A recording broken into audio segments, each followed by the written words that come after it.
Thomas gets bumped. Every afternoon, Thomas the Tank Engine puffs happily along his branch line with Annie and Clarabelle. First, they pass the windmill.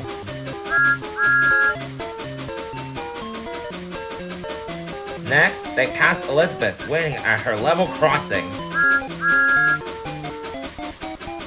Then, they come to a small station outside of the village. This is a special place to Thomas. Whenever children hear Thomas coming along, they got a Bertie the bus waving until he is out of sight. One day, Thomas is running late. He has stopped at a red light to talk to some new children. Percy the Green Engine was waiting too.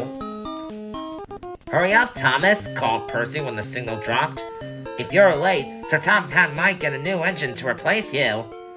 He will never do that, thought Thomas, but he was worried. Next day, Thomas hurried along the line. Just ahead was the small station. There, on the platform, was an inspector waving a red flag. Next, Thomas saw some children. They looked very worried. Something must be wrong, thought Thomas. "Help, Thomas, help! We're glad to see you," called the children. "Please, would you take us home?" The station master explained to Thomas's driver that Bertie had broken down and all the parents would be worried that the children were late. Thomas waited as the children climbed into Annie and Clarabelle.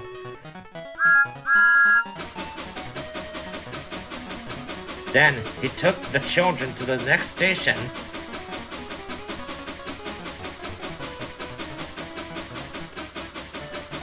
By the time Thomas finished his journey, he was very late. He was worried that Sir Topham Hatt might be cross with him. "I warned Thomas," puffed Percy to James. "He's been late one time too many. He'll be in trouble now." But next morning, when Thomas picked up his passengers, Sir Topham Hatt was nowhere to be seen. Thank goodness, sighed Thomas.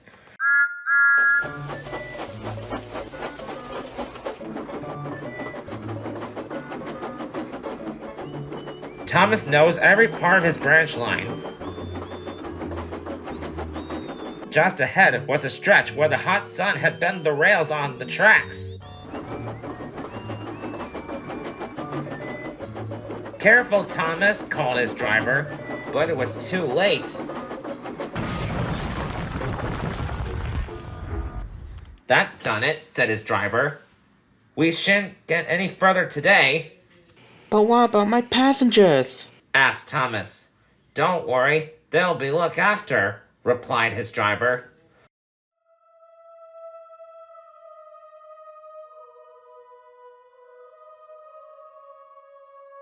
While working to repair the line, Thomas had shunt trucks in the yard. Bertie came to see him. "I understand you need my help again." Yes, Bertie. replied Thomas sadly. I can't run without my rails. Bertie set off to collect Thomas's passengers.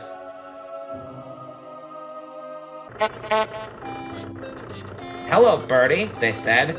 "We're glad you're here." Bertie drove along the road that runs by the railway. He stopped at each station along the line.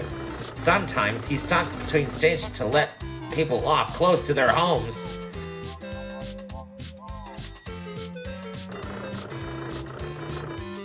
Thomas felt miserable. I've lost my passengers to Bertie. They'll like him better than me.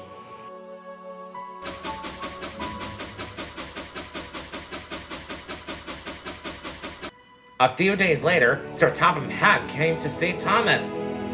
"Your branch line is repaired. I'm going to change your timetables so that you and Bertie can work together more." When Thomas reached the station, there, to his relief, were all of his passengers.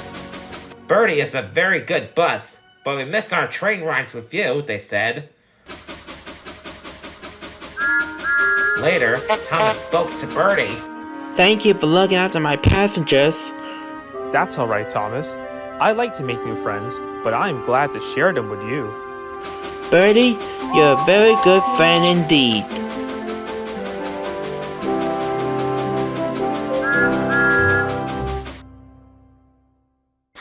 Thomas comes to breakfast. Thomas the Tank Engine has worked his branch line for many years and knows it very well.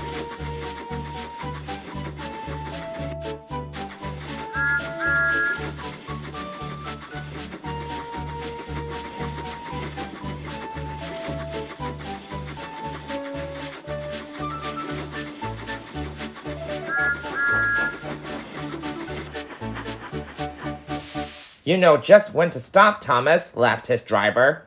You can almost manage it without me. Thomas didn't understand that his driver was only joking.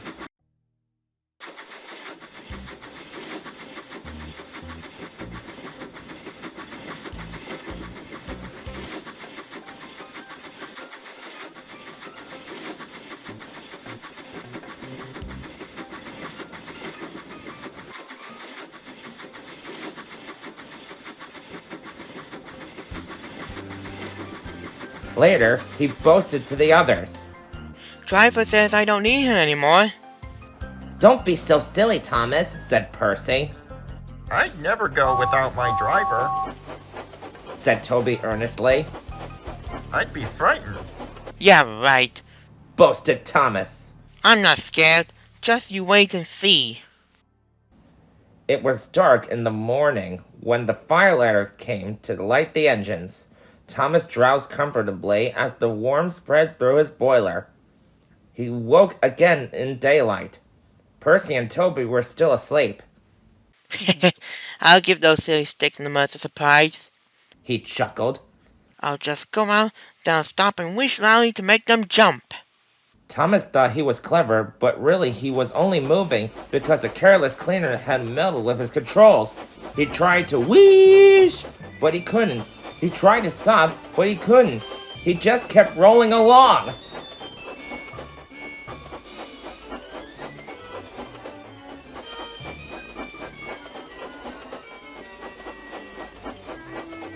Ahead of him was the station master's house. The station master and his family were having breakfast. They were having ham and eggs. Horrors! Cried Thomas, and he shut his eyes.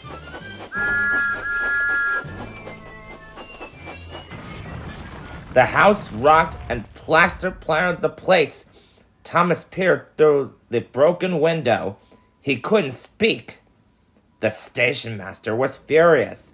His wife picked up the plates. You miserable engine! She scolded. Just look what you've done to our breakfast. Now I shall have to cook some more. She banged the door. More plaster fell. This time it fell on Thomas. Thomas was depressed. The workmen arrived to prop up the house with strong poles. Next, they brought a load of sleepers and made a road over to the gardens so that James can pull Thomas back to the rails again.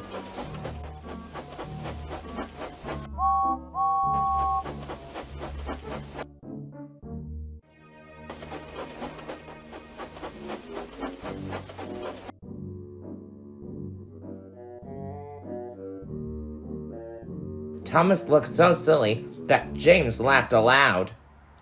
Goodbye, Thomas. Don't forget your driver next time.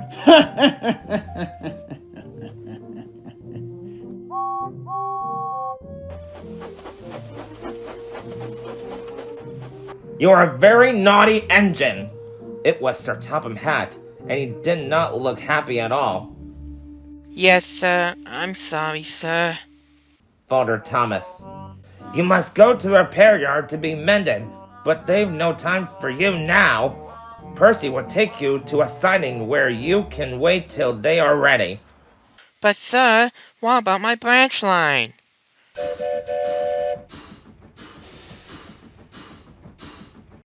Nia's going to do that while you're away, added Sir Topham Hatt, and he sternly walked away.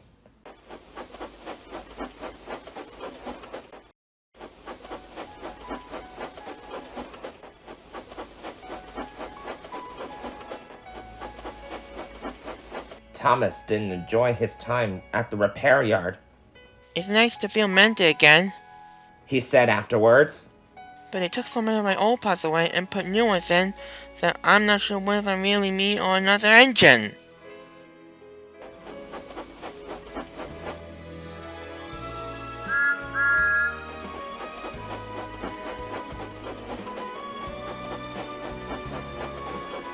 Finally, Thomas came back all mended and ready for work. He was glad to have Nia to help with his passengers, and now Thomas knows not to run off with his driver.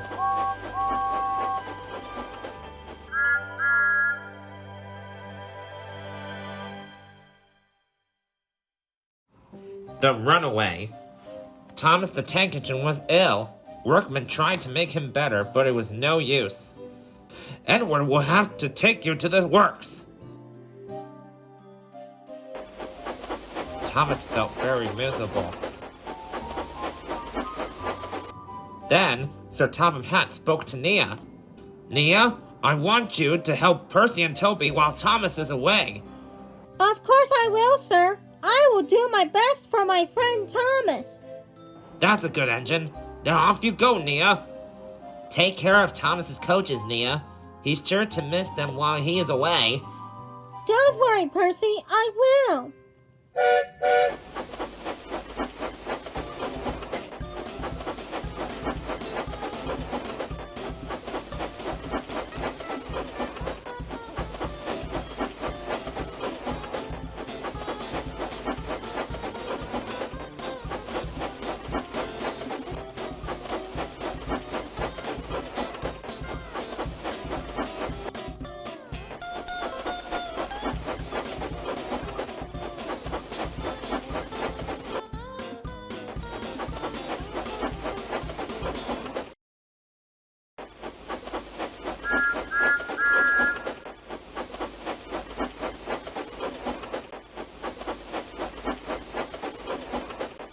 When Thomas came back, Annie and Clarabelle told him how well Nia had managed. Thomas was so pleased to be home that he soon forgot to be jealous.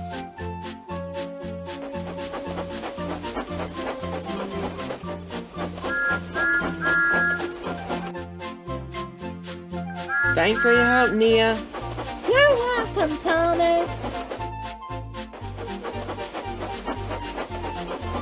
The works have left Thomas's handbrake very stiff. It made his brakes seem as if they were on, when in fact they were not.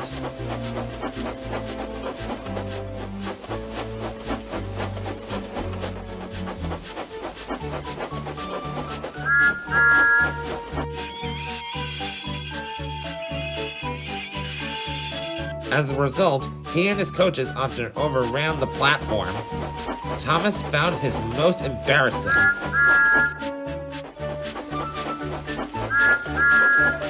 Gradually, his driver and fireman learned to be extra careful. But one day, Thomas's fireman was ill and a relief man took his place.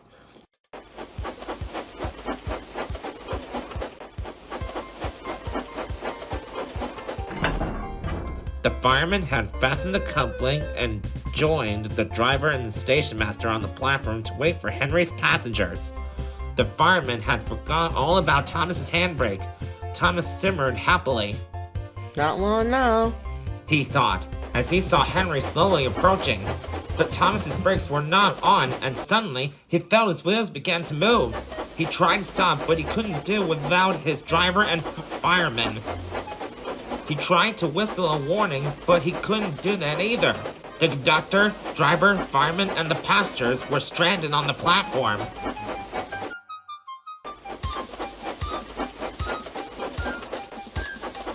Nia! Thomas is a runaway! You have to stop him! Don't worry, I'm on my way.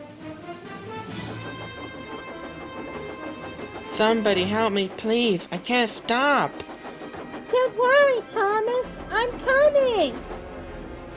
I'm glad you're here, Nia, but please stop me. I'm trying, Thomas.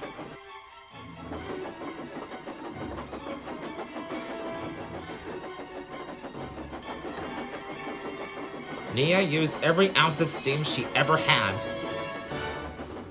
At last, he caught up with Thomas and slammed on her brakes as hard as she could.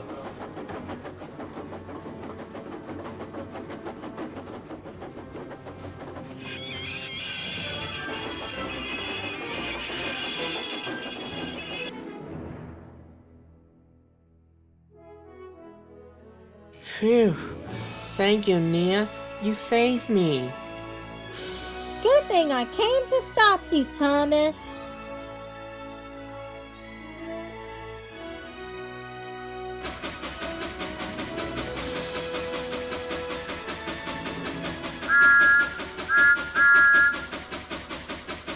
The next day, Thomas came to see Nia with Sir Topham Hatt.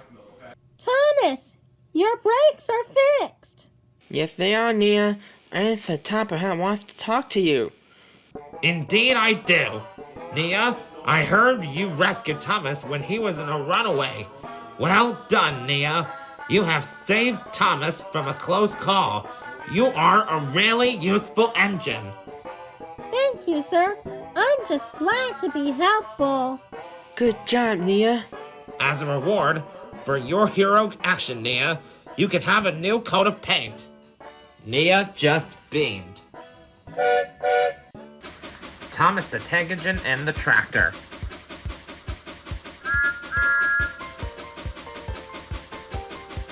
One day, while stopping for a signal, Thomas heard the chug-chug of a tractor noise. Hello, Said the tractor. I'm Terrence. I'm plowing. I'm Thomas. I'm pulling a train. What ugly wheels you've got. They're not ugly, they're caterpillars. Said Terrence.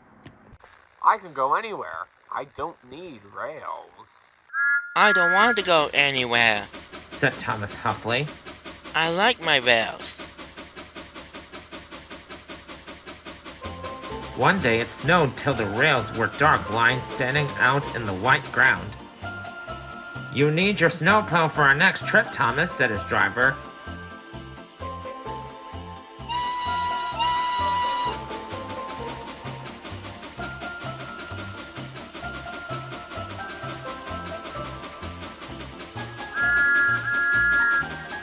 The snowplow was heavy and uncomfortable. Thomas shook it and banged it, and the driver had to take it off. You're a very naughty engine, he said as he shut the shed door. Next morning, they tried to mend the snowplow, but they couldn't make it fit, and Thomas had to leave without it.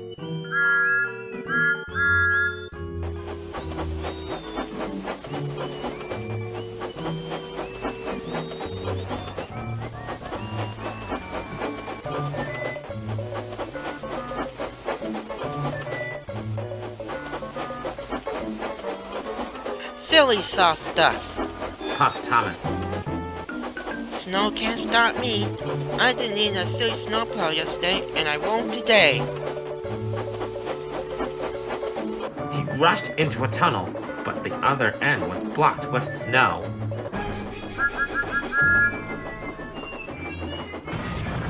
Cinders and ashes!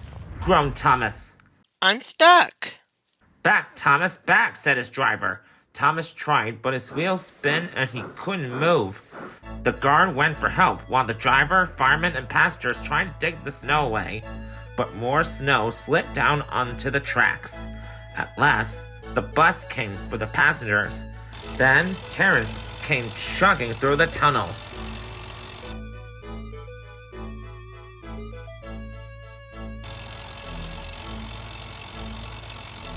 He pulled the empty coaches away and came back for Thomas.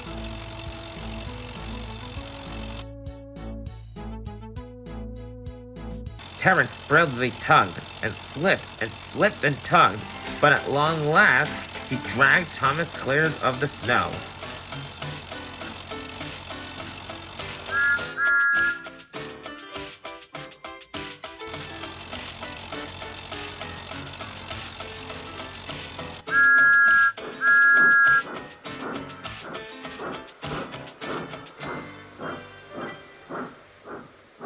Thank you, Terrence. Your caterpillars are splendid. Said Thomas gratefully.